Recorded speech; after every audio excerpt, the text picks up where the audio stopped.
Hello, today is Friday, September 30th, and this is Friday 5 at 5 with the Denver Public Library. My name is Erin. I'm a librarian at DPL's Central Library, and in 15 minutes or less, we'll have you up to speed on 5 new titles out this month that we can't wait for you to read or listen to. In mid-September, we kicked off Hispanic Heritage Month, and there are still plenty of fun activities and programs waiting for you. Join the Chicano Humanities and Arts Council for a workshop where you will make art with tissue paper while learning about the history and meaning of these pieces in Hispanic culture. Or pop in for a family-friendly, fun-filled festival of interactive storytelling about legendary La Llorona at the Rodolfo Corky Gonzalez branch. Details at denverlibrary.org/HHM, link below. On to the books. The first title today is Meme Wars, the untold story of the online battles upending democracy in America by Joan Donovan, Emily Dreyfus, and Brian Friedberg. These three brilliant tech and media experts investigate the digital underworld where far-right operatives use memes and social media to seek out new recruits, spread ideologies, and remake our country according to their desires, stressing the importance of recognizing these undercurrents to save the soul of America. These meme wars are then accelerated and amplified by a communications infrastructure that prioritizes sensationalism over accuracy, facilitates community building, has a low barrier to entry, and offers few consequences for participation in fringe discourse. A political thriller with the substance of a rigorous history, Meme Wars is the astonishing story of how extremists are yanking our culture and politics to the right. It also serves as a warning that as citizens fail to recognize these powerful undercurrents, the great meme war for the soul of America will soon be won. From publisher Bloomsbury and available at DPL in print.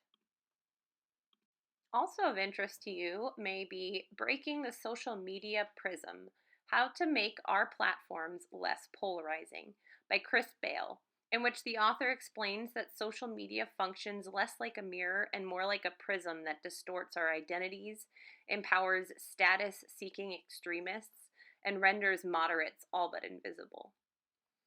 Or for a riveting exploration of how the power of visual media over the last few years has shifted the narrative on race and reignited the push towards justice, pick up Seen and Unseen, Technology, Social Media, and the Fight for Racial Justice by Mark Lamont Hill and Todd Brewster.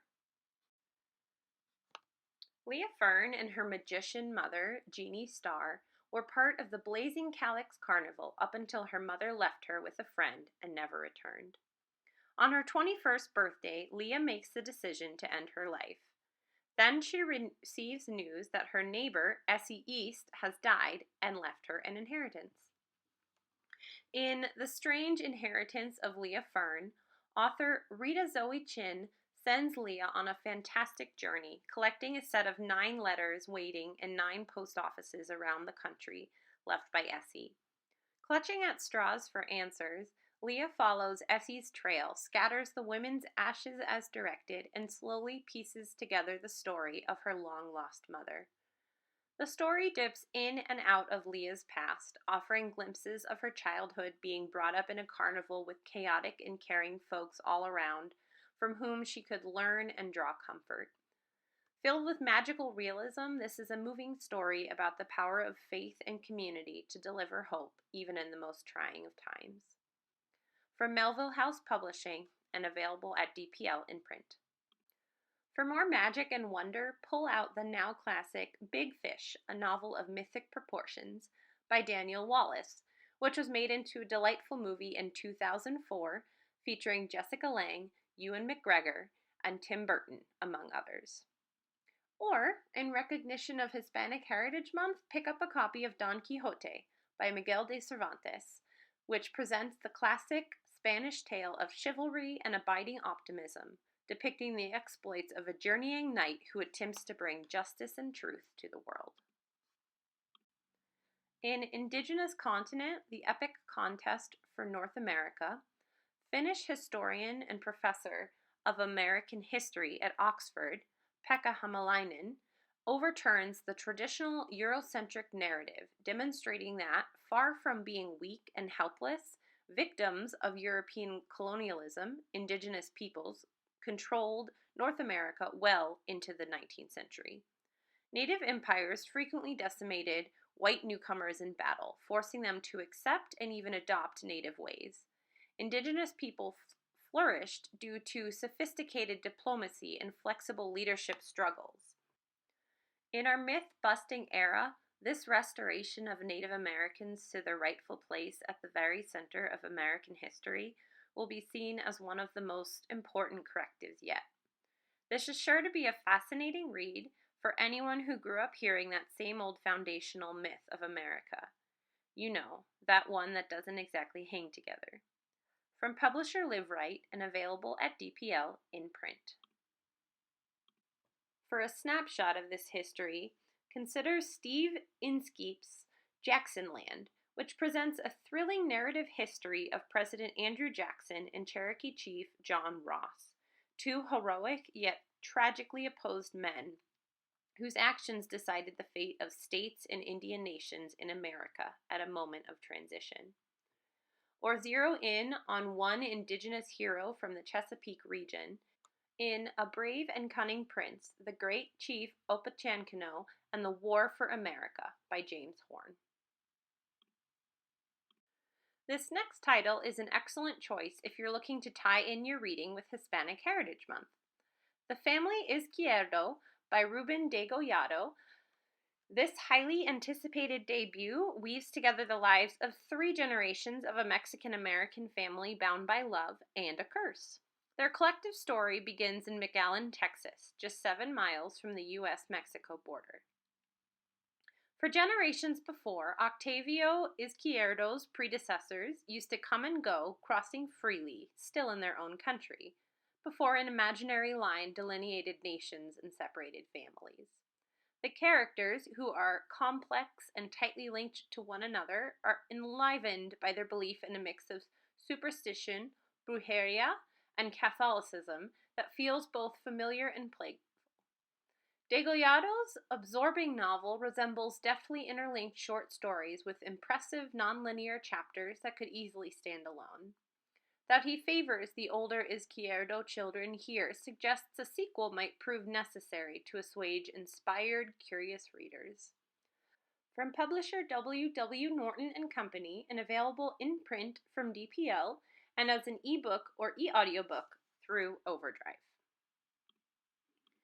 For more big family love, try The House of Broken Angels by Luis Alberto Urrea. Miguel Angel de la Cruz, Big Angel, is dying, but before he does, he must have one last birthday bash, surrounded by his magnificently rowdy Mexican-American family. For a totally different look at the Latinx experience, consider The Touch System by Alejandra Costamagna. Translated from the Spanish by Lisa Dillman, this insightful English-language debut unpacks the drama and hardships faced by several generations of an Italian family that immigrated to Argentina in the early 20th century. If true art consists in exposing the most vulnerable and honest part of yourself, it's also the most difficult thing to accomplish. This is why Nick Cave decided to publish a book sharing his perspective on the years following the accidental death of his son Arthur in July 2015. Faith, Hope, and Carnage gets very personal and covers Nick's inner life since 2015, drawing from more than 40 hours of interviews with the Observer journalist Shauna Hannigan, who has known Cave for 30 years. Loss is a constant in these conversations. During the period when they were recorded, Cave's mother also died, as did his former bandmate Anita Lane. Yet, despite that, this is a lively, engrossing book energized by Cave's relentless candor, and sometimes counterintuitive thinking about his work and his demons. From publisher Farrar, Straus & Giroux, and available in print from DPL, and as an ebook or e-audiobook through Overdrive. The Beautiful Ones by Prince is more scrapbook than memoir, but fans will definitely enjoy this collection of photographs documenting Prince's life from his birth through his 1980s heyday. For something a bit more salacious, give Selena's Secret, the revealing story behind her tragic death by Maria Celeste Arares a try. And, in case you missed it, a sudden rise in birdwatching around the world was one of the rare, heartening consequences of pandemic lockdowns in 2020. While data from Wikipedia and Audubon suggests that although interest in birds has dropped off this year compared to the Northern Hemisphere's summer of 2020, it still remains much higher than in years past. Our new passion for birds may have staying power. In Learning the Birds, a Midlife Adventure, author Susan Fox Rogers recounts how her first encounters with birds in a slack season of her life recharged her adventurous spirit and made her a birder at midlife, both at home in the Hudson Valley and much further afield. Along the way, the book engages with the lives of work of extraordinary birders, from Florence Merriam Bailey, who helped launch the Audubon Society movement, to Nathan Leopold, a notorious murderer. It also examines some of the foibles of serious birders, from twitchers who obsessively flock to places where rare birds alight, to fierce contests for best sightings documented on eBird, Cornell's Lab of Ornithology's public database. All of which Rogers finds herself, much to her surprise, actually doing. From the Cornell University Press and available in print at DPL and as an e-audiobook in Overdrive. To discover more about the common birds we frequently see, dig into The Private Lives of Public Birds, Learning to Listen to the Birds Where We Live by Jack Gedney.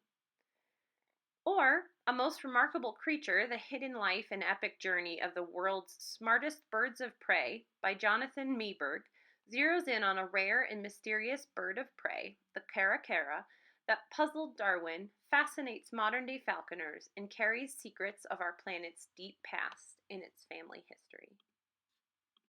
That's it for this month. Thank you for tuning in to Denver Public Library's Friday 5 at 5. We hope you enjoy these great reads and listens.